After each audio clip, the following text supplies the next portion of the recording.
what was it? Benoit? What? Benoit Blanc. Benoit Blanc. Sorry.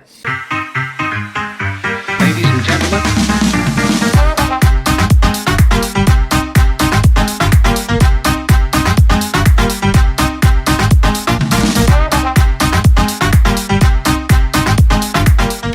Hey, what's going on, everybody? It's your boy Will, and we've got another quick review for you today. Today I will be taking a look at GlassOnion, a Knives Out mystery. This is directed by Rian Johnson and stars Daniel Craig, Janelle Monáe, Dave Bautista, Edward Norton, Kathryn Hahn, and Kate Hudson, and it is the quote-unquote sequel to Knives Out, the first mystery movie that was directed by Rian Johnson back, I want to say in 2020 or 2021. I don't remember the exact date, but it's right here.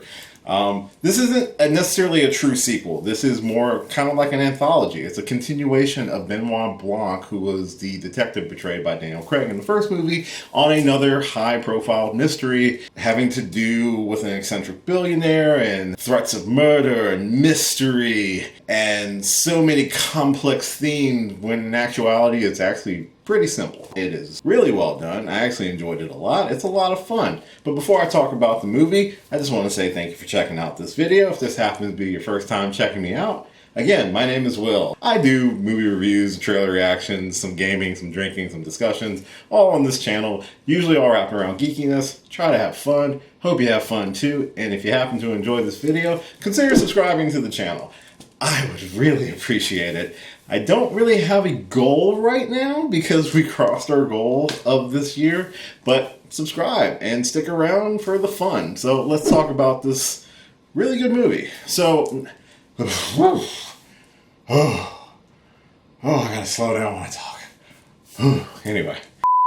So, GlassOnion is the sequel to the first Knives Out movie directed by Rian Johnson, and we see the return of Daniel Craig's Benoit Blanc, who is on another mystery involving an eccentric billionaire played by Edward Norton's character, surrounding a group of friends.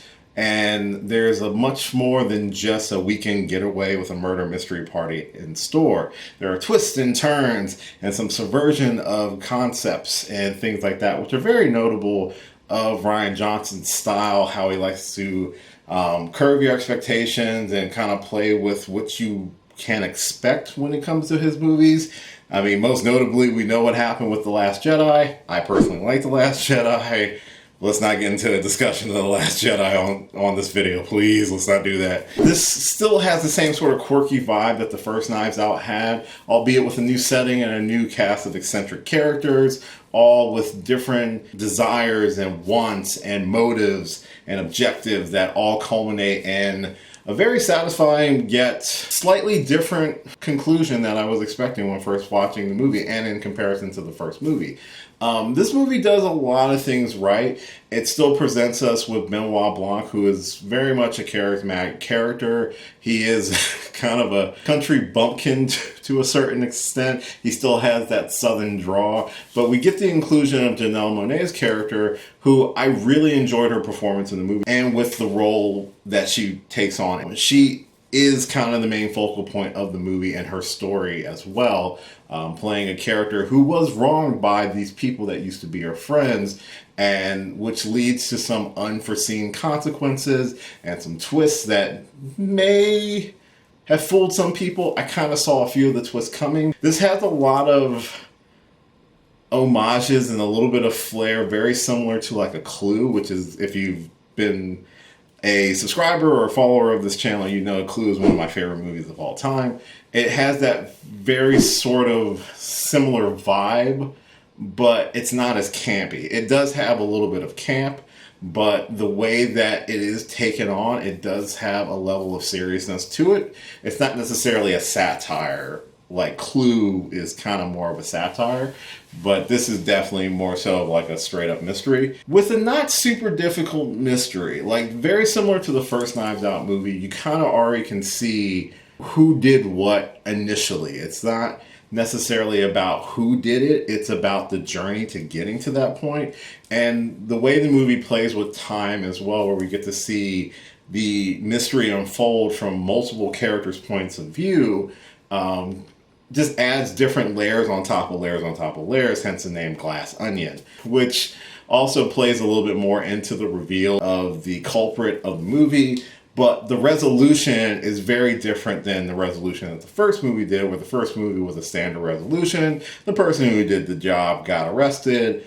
All's well, it ends well. This one has a very sort of swerve of an ending of how it presents itself. There's still kind of a victory, but it's not necessarily a justice victory, kind of more like a moral victory to a certain extent. The other characters in the movie are fully fleshed out characters. They're not necessarily superfluous one-note characters. They all have their different wants, needs, and motivations that all intertwine perfectly with other characters in the movie. You feel the history between these characters. These characters have a deep tangled web of connections that can present itself as motivation and cause to act in the regard of the murder that has taken place and why someone would do these things. They're all fully fleshed out. Like, there's not anything that I feel like was left out that could have been expanded on more. Like, these are fully noted characters. Some of their actions during the actual movie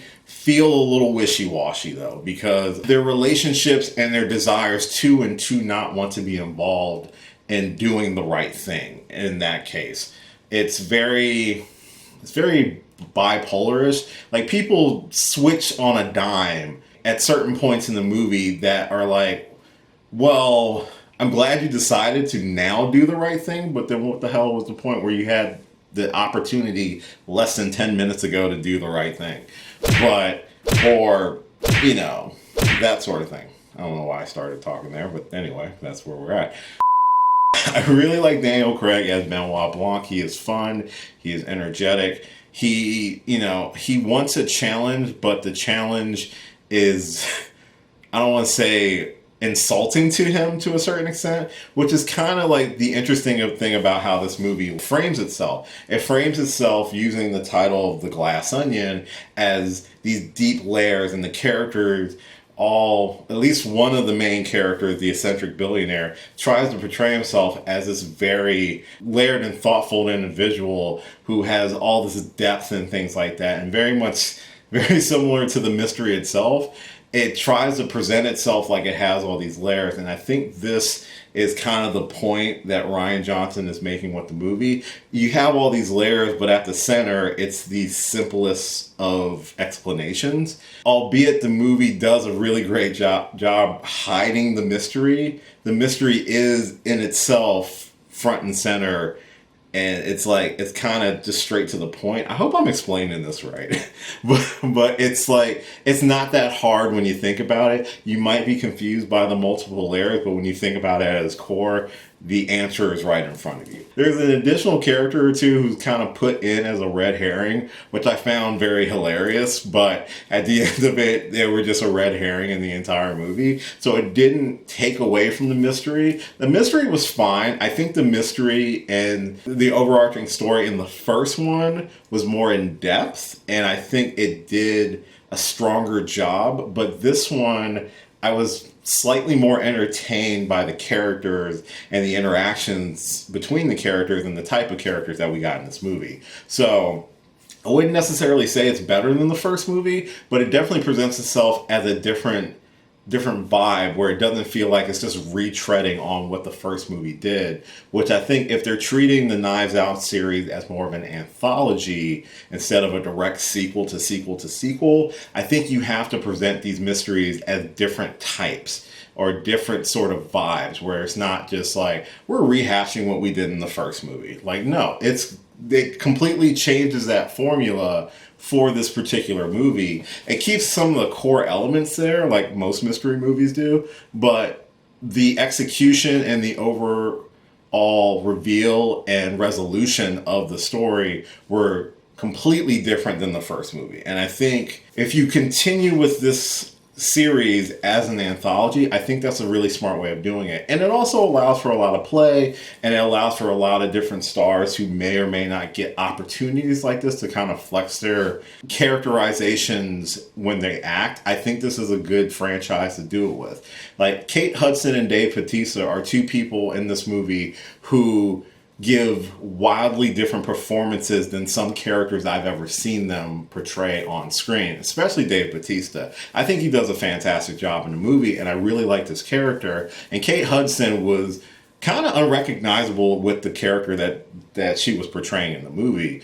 And again, it's very fun to watch. It's an enjoyable movie. I really enjoyed all the characters, albeit some of the characters are just assholes, but that's just the characterization of these people. And it sucks because you see in flashbacks how this group kind of began, and to see where they ended up, it is very sad and kind of disheartening. But that's one of the interesting things about the movie that I really enjoyed when I was watching it. So I definitely recommend you check out GlassOnion. That is my quick review for GlassOnion, a Knives Out mystery. Let me know what you thought of the movie in the comments down below. Try to keep it spoiler free, as with most quick reviews.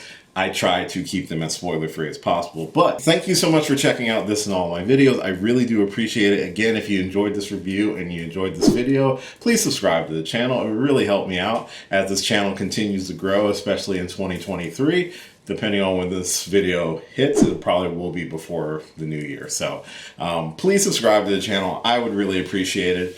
You can follow me on a lot of different social media platforms listed at the end of this video. I have a ton of videos on this channel right now that you're more than welcome to check out. Like, share, subscribe, all that fun stuff. And as always, until next time, hope you have a happy holidays and hope you have a happy new year, and I will catch you later. I'm trying not to burp on camera, but hey, thanks for watching this video. If you did like this video, why not give me a thumbs up and share it with your friends? You can subscribe to the channel by clicking on my gorgeous little face right over there. You can follow me on all the various social media platforms right below. And last but certainly not least, if you've got a few extra minutes, why not check out one of the lovely videos floating right over here. Later.